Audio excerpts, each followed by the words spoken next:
예배하러 성전에 올라가면서 이런 노래를 불렀어요. 하나님의 나라는 그 자리에서 갑자기 거두어 드리는 것이 아니다. 씨를 뿌리는 것이 있었기 때문에 거두게 되는 것이다. 그러므로 시인은 지금 천만다행이라고 생각되는 거거든요. 씨 뿌리기를 참 잘했다. 울더라도 내가 씨를 뿌리기를 참 잘했다. 그러니까 하나님께서 이렇게 큰 수확의 기쁨을 주신 것이 아니냐, 자신의 경험을 가지고 후배 예배자들에게 그대로 전수하는 겁니다. 너희들도 똑같아야 한다. 울면서 씨를 뿌리는 것을 못하게 되는 일이 있을 수 있다, 환경의 공격 때문에. 그럼에도 불구하고 씨는 뿌려야 한다. 울더라도 뿌려야 한다. 씨를 뿌릴 때 왜 땀이 아니고 눈물인가? 씨를 뿌리는 것은 힘든 일도 아니고 슬픈 일도 아니고, 농부가 씨 뿌리는 게 대수입니까? 그런데 왜 땀으로 씨를 뿌린다고 하지 않고 오늘 성경엔 눈물로 씨를 뿌린다고 하는가? 그 이유는 씨를 뿌리는 일이 슬퍼서도 아니고 힘들어서도 아닙니다. 씨 뿌리는 것과 무관하게 농부를 울게 만드는 어떤 슬픈 일이 발생했기 때문이죠. 육신보다 마음이 힘든 거예요. 씨를 뿌려야 하는 거라는 걸 알지만 씨 뿌릴 의욕이 생기지 않고, 이거 뿌려봐야 무슨 소용이 있을까? 이거 뿌려봐야 남들이 다 가져갈 텐데, 하나도 의미 없이 느껴지기 때문에, 뿌린 것에 대해서 거둘 거라고 하는 믿음과 소망이 없기 때문에 지금 이 뿌려봐야 뭐하나, 이러니까 몸이 힘들어서 그런 게 아니고 마음이 힘들어서 눈물로 씨를 뿌린다, 이렇게 표현하는 거죠.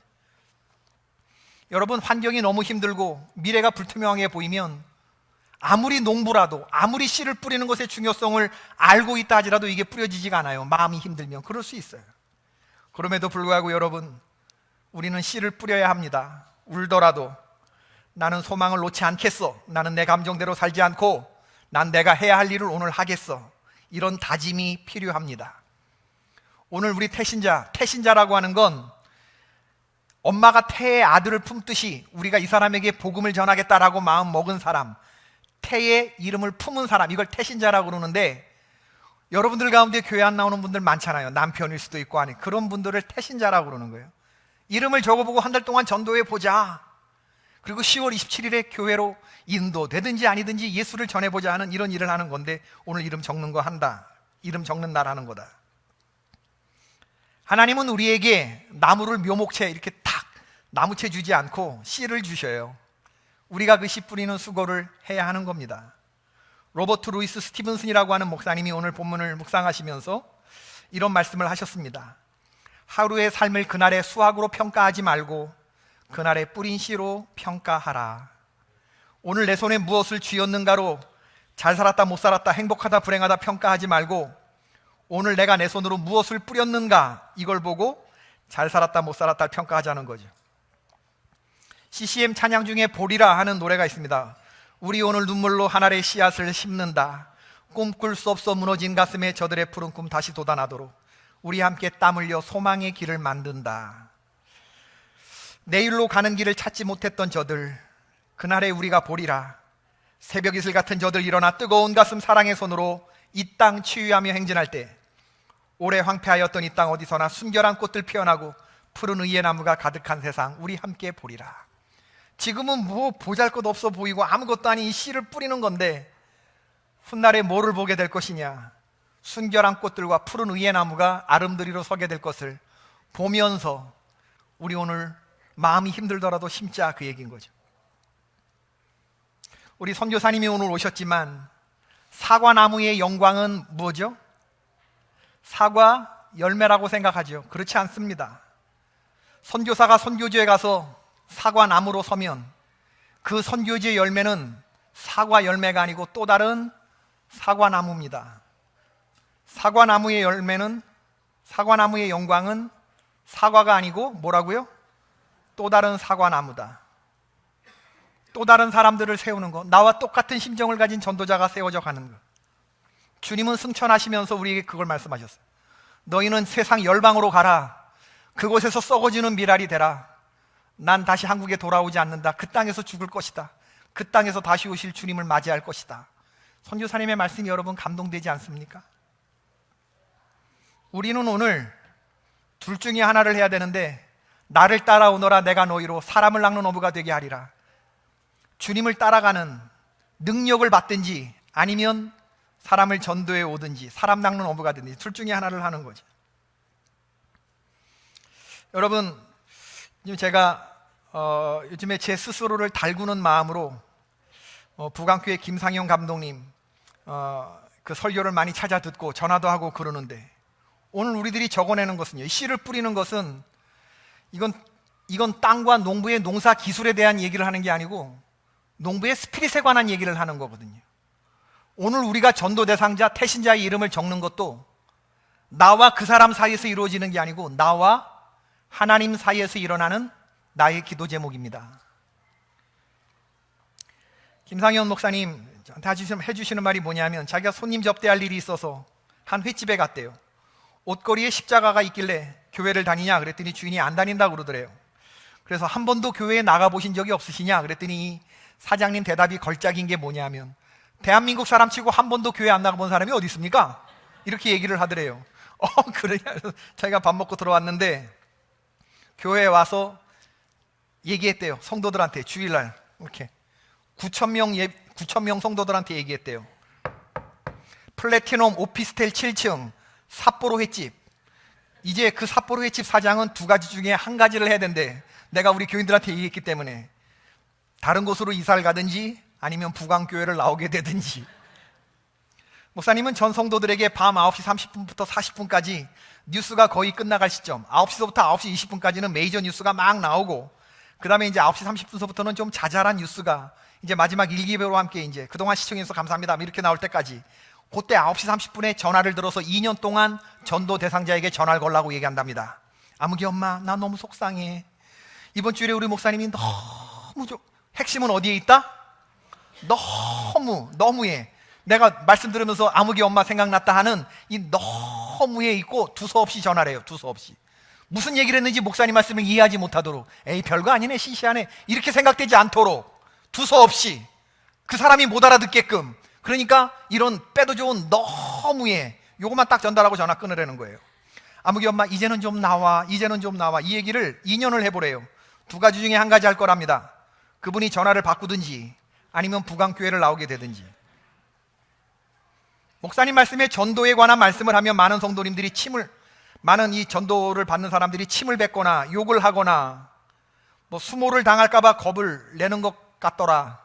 전도하는 전도인들이.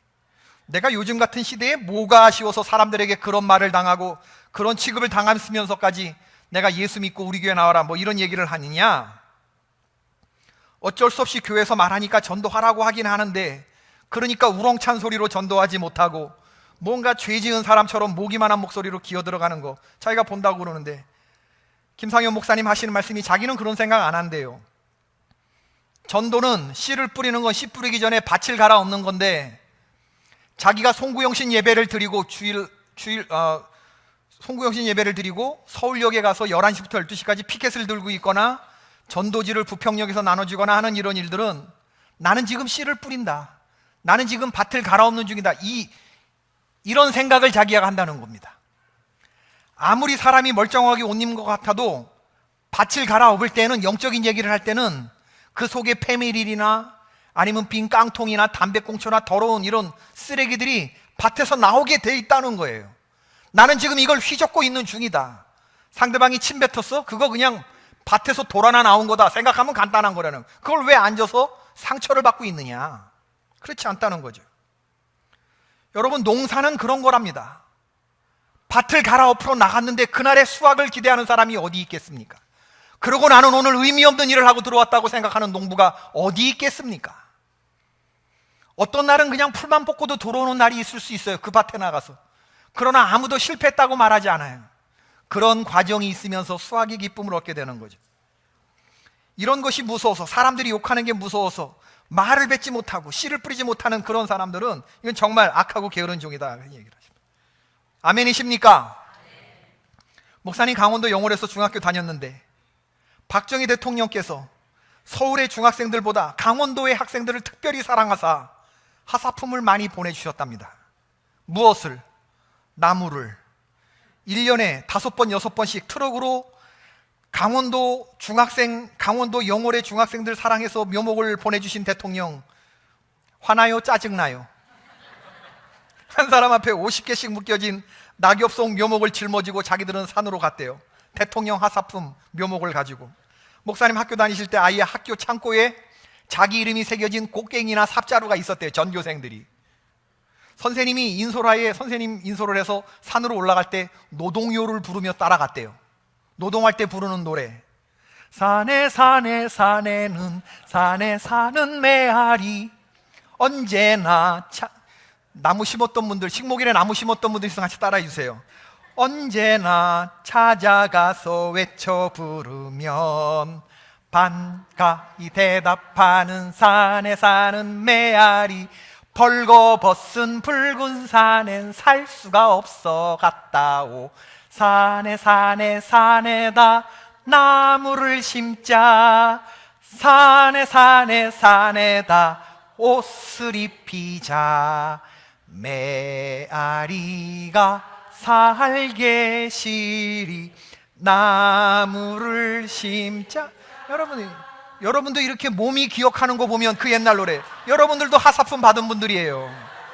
메아리 메아리 메아리가 사는 산 언제나 찾아가서 외쳐 불러도 아무도 대답 없는 붉은 산 메아리도 못 살고서 가버리고 산에 산에 남. 이런 노래를 부르면서 뒷산을 올라가는데 학교 주위에 있는 가까운 산들은 선배들이 다 심어가지고 자기들은 두 봉우리를 넘어가지고 그러고 심는데 자기들이 가면서 얼마나 많이 비료를 줬는지 모른대요. 비료를 많이 줬대. 산 넘어가면서 너는 비료를 줬다 그러길래 요산 소변 봤다는 얘기인가 뭐 이렇게 알아들었는데 그게 아니에요. 선생님, 이 감독님 말씀이, 선생님이 말씀하시기를 제군들이 오늘 이렇게 묘목을 갖다 심으면 70년 지나 울창한 숲이 될 거다. 그런데 중학생의 입장에서 선생님의 그런 얘기에 하나도 감동되는 그런 아이들은 없었다는 겁니다. 여러분, 중3짜리 아이한테 70년 뒤가 올까요? 안 옵니다. 여러분, 군대에서도 1년 뒤가 올까요? 신입생들한테 3년 뒤가 오겠나? 내가 너라면 자살한다, 자살. 이렇게 되는 거 아닙니까? 그죠? 그러니까 이 목사님이 자기 친구한테 물었대. 인철아, 네 70년 뒤가 오겠나? 그럼 인철이가 대답하기를 개뿌리 오나 이씨. 선생님은 우리가 지금 몇 살인데 70년 뒤를 말하나 이씨. 80 몇 살에 살아남은 사람 있나 이씨. 니네 할아버지 60 몇 살에 주지 않았나 이씨. 아니 70년 무슨 개뿌리 씨. 개뿌리 오나 이씨. 자기들이 씨씨 그러면서 비타민 C를 엄청나게 흘렸는데 이 비타민 C가 비료가 됐다 그 얘기를 하시는 거예요. 비타민 C가 나무가 비타민들을 먹고 자랐다 그 얘기를 하는 거예요. 개뿌리 70년 뒤가 오나 이씨. 이러면서 선생님을 욕하면서 짜증내면서 비료를 주면서 산을 가면서 1년에 5차례 내려오는 50개씩을 자기들이 심었다는 거예요. 선생님은 반장한테 잘해라. 그리고 자기는 양지 바른 곳에 평평한 바위 위에서 자리 깔아놓고 거기서 담배 피시고 거기서 막 도시락도 드시고 그러면서 우리들은 막 하는데 그러면 그게 그래. 감독이처럼 교회 다니는 착한 애들은 그래도 그나마 모심듯이 착하게 하나 그러면 이제 5m 간격을 띄워서 심으라고 그러니까 5m 간격으로 심고 오는데 어떤 애들은 그냥 나무를 거꾸로 쳐박아서 심는 애가 있대요. 죽어버려라 이씨, 죽어버려라 이씨. 이런 애들이 있대. 하도 화가 나가지고 그러니까 뿌리가 위로 올라가요. 죽어버려라 이씨, 죽어버려라 이씨. 어떤 애들은 아예 50개를 딱 해놓고 한꺼번에 딱 해놓고 고이 잠드소서 이렇게 묵념하고 오는 애들도 있고 어떤 애들은 구덩이를 파고 3개씩 4개씩 심어놓고 니들 사이좋게 지내라 사이좋게 지내라 이렇게 돌아오는 애들도 있어요. 가지각색으로 심었대. 가지각색으로. 선생님 다 끝났어요. 그럼 오냐 다 끝났냐? 그리고 확인도 안 하고 선생님 그냥 내려왔대요. 그렇게 학교 주변에 심었는데 그게 강원도 한백산 만항제 영월상동 이끼계곡 언저리랍니다. 목사님이 훗날 이제 자기 나이도 60대 중반이 되어서 자기 중학교 때 살던 그 집, 그때 자기가 섬겼던 고향교회 내려가서 그 한백산 만항제 영월상동 이끼계곡을 가보는데 그때는 화전민들이 살던 곳, 민둥산 쌀이나무도 보기 힘든 곳이 지금은 야생화 숲이 되어서 인터넷 지식검색창에 이끼숲이라고 하는 검색어를 치면 대한민국 3대 숲 가운데 하나로 나온다는 거예요. 우리 중에 사명감을 가지고 나무 심은 아이들이 하나도 없었는데 지금에 와서 자기가 그 산에 올라가서 나무는 꽂으면 자라게 되어 있다는 사실을 그때 중학교 1학년 때 내가 알았으면 얘들아 우리 똑바로 심자. 우리 선생님 말씀대로 5m 간격으로 심자. 그랬으면 좋잖아요. 지금 자라고 나서 올라가 보니까 내가 심은 나무가 너무 확실하더라네. 어떤 건 3개, 4개씩 여전히 이렇게 자라고 있고, 지금까지 사이좋게 지내는 것들이 있고, 그러면서 하시는 말씀이 뿌리면 거두게 돼 있다는 거예요. 여러분, 뿌리는 것까지는 우리의 할 일이고 자라고 거두게 하시는 이는 하나님의 역사인 줄로 믿습니다. 우리가 전도 대상자들이 다 적어낸다고 다 나오는 역사가 있으면 얼마나 좋겠어요. 그러나 그런 역사는 많이 일어나지 않아요. 하나님이 그분들을 붙잡고 좀 더 오래 기도하고 씨름하라는 우리에게 주신 숙제일 수도 있겠어요. 그러나 그 사람 심령 속에서 역사하고, 일단은 25명 적었다는데, 이순자 권사님 1단이 25명이라는데 그럼 2단, 3단은 몇 명일까? 오늘 여러분 생각하시면서 나중에 여러분의 기쁨이요 자랑이요 면류관이 천국에서 여러분에게 참 나한테 감사하다고, 하나님 이분 때문에 내가 구원받을 수 있었다고, 거지 나사로와 부자의 예화에 나오는 예수님 말씀하신 그곳에서 그렇게 나에게 감사하는 사람들을 바라보면서 우리 얼마든지 그렇게 적어낼 수 있잖아요. 남편의 이름을 적을 수 있고 자녀의 이름을 적을 수 있고. 오늘 2부 예배 때 강남구 집사님 기도하셨는데, 하나님 오늘 제가 적어내는 이름이 하나님 생명책에 적어지는 이름이 되기를 원합니다. 그 말에 가슴이 얼마나 감동이 되는지 몰라요. 그래서 제가 아까 얘기한 거예요. 아유, 목사님 나는 예수 믿은 지 20, 30년 돼서 지금 교회 안 다니는 애들 하나도 없어요. 다 교회 다녀요. 그렇게 말하는 분들을 너무나 많이 봤어요. 조사하면 다 나옵니다, 여러분. 정말 주변에 전부 다 우리 권사님 장로님들 정말 다 100% 여러분들이 교회 다니는 분들하고만 교제하십니까? 아직 하나님의 마음이 뭔지를 모르는 거지. 여러분, 내가 적어내는 이름이 이 세상 아파트에 30평 아파트 당첨되는 이름이라면 오늘 여러분 여기에 몇 명 적으시겠어요? 몇 명 적으시겠어요? 그렇기 때문에 전도는 하나님의 권능을 받지 않고는 예수 부활하셨다는 말이 문 밖에 한 걸음도 나가지 못하는 거예요. 그래서 예수님이 너희는 흩어지지 말고 예루살렘에서 성령의 권능을 받으라 말씀하시는 거고, 이 권능 받은 사람들이 그 숨었던 베드로와 그 120문도가 생명을 걸고 예수님의 십자가 길을 따라갈 수 있었던 것은, 그러므로 우리는 오늘 10월 27일 새생명 축제를 앞두고 기도의 씨앗을 심든지 아니면 전도의 씨앗을 심든지 둘 중에 하나 하자는 얘기하는 거예요. 아무것도 없이 방관자처럼 지나가지 말자는 얘기를 하는 겁니다. 개포교회 새생명 축제 기도 제목을 다 같이 읽기를 바라는데, 오늘 주보에 끼워져 있는 여러분 이걸 한번 꺼내보시고 1, 2, 3번의 기도 제목을 읽으시면서 지금부터 한 달 동안 같은 마음으로 기도해 주시기를 바랍니다. 기도 제목 1번 다 같이 읽읍시다. 시작. 개포의 모든 가족들이 전도에 대해서 영적으로 깨어나게 하시고 잃어버린 영혼과 새 생명에 대한 전도의 열정으로 새 생명 축제를 맞이하게 하여 주소서. 2번째, 사랑하는 가족, 이웃, 지인들을 전도 대상자로 품은 전도자들이 넘치는 사랑과 자기 희생으로 포기하지 않고 초청하게 하소서. 3번째, 성령께서 전도 대상자들의 마음을 먼저 만져주셔서 아멘, 영혼의 갈급함을 허락하시고 새 생명 축제에 나와 주의 복음을 듣게 하소서. 아멘이십니까? 그때 적을 걸 천국 가서 후회하는 일 없게 되기를 바라고, 여러분 주변에 있던 사람들이 여러분을 원망하는 일이 없게 되기를 바라고, 올해가 가기 전에 한 영혼이라도 예수 그리스도를 전하는 놀라운 일들이 일어나게 되기를 주님의 이름으로 부탁을 드립니다. 아멘. 지금은 우리 주 예수 그리스도의 은혜와 하나님 아버지의 지극하신 사랑과 성령님의 감화하시고 교통하심이 예배를 드리고 전도와 기도의 씨앗을 뿌리고자 결단하며 나아가는 주님의 귀한 종들에게 지금부터 영원까지 함께 하시기를 간절히 축원하옵나이다. 아멘.